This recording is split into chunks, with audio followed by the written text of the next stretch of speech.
News when you want it with Bloomberg News Now. I'm Amy Morris. The U.S. military says it is striking Iran for the second straight day, an escalation of violence threatening to strain an already fragile ceasefire. A ceasefire which President Trump earlier today said, in essence, was over. As far as I'm concerned, it's over. It's just a waste of time dealing with them. U.S. Central Command posted on social media that strikes have begun against Iran to, quote, further degrade their ability to threaten freedom of navigation in the Strait of Hormuz, saying that the U.S. is holding Iran accountable for unjustified aggression against commercial shipping and civilian crews in the strait. The attacks came just hours after President Trump at the NATO summit in Turkey said the U.S. would probably target Iran again. Trump also threatened to resume a blockade of Iranian ports. Oil prices surged another 7% after these latest strikes. At this hour, WTI is closing in on $75 a barrel, Brent crude topping $79 a barrel. Now, President Trump also said the U.S. will remove Syria from the terrorism sanctions list. Secretary of State Marco Rubio says Trump has informed Congress of his intent to rescind Syria's designation on the list after a 45-day pre-notification period. Trump's efforts have drawn alarm from Israel, which has seen Damascus as a longtime adversary.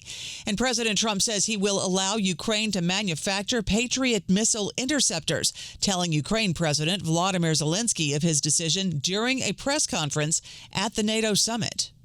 So one of the things we're going to be talking about is we're going to give a license to you to make Patriots. That's pretty cool, right?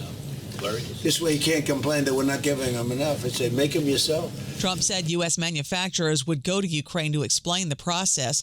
Ukraine needs additional Patriot missiles to defend itself as Russia's assault continues.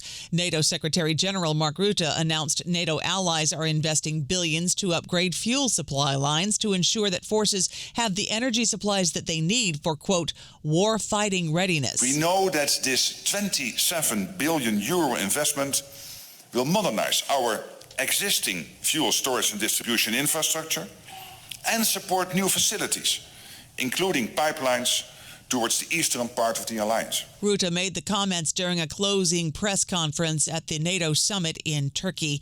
And stocks fell on U.S.-Iran jitters. We bring you the closing numbers each day here at Bloomberg.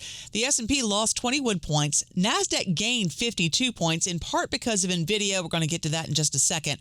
The Dow down more than 1%, losing 577 points. The 10-year Treasury yield at 4.57%. The 2-year yield at 4.2%. And the semiconductor sector gained 2.25%, led by NVIDIA.